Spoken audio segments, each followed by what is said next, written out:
Қазақ қызы намысым сыңғырлаған сезімдей, Айша бибі домалақ аналардың көзіндей, баян сұлу қыз жібек еңліктердің өзіндей, намысыңды ерлерім қорғас екен көзілмей. Мәншүгіммен әлиям жаудың бетін қайтарған, ләззатыммен сәбирам гүлім беті жайқалған, фаризам мен марфуғам елдің сөзін айталған, қазақ қызы ешкімнен кем түспейтін айталма. Ахо айдай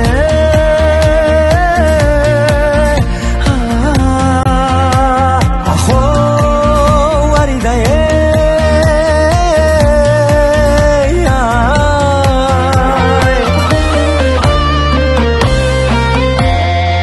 күләшіммен майрам бар осыдан біл анам кім, бибігүл мен роза апам шоқ жұлдызы ғаламның, Мәдина апам жез таңдай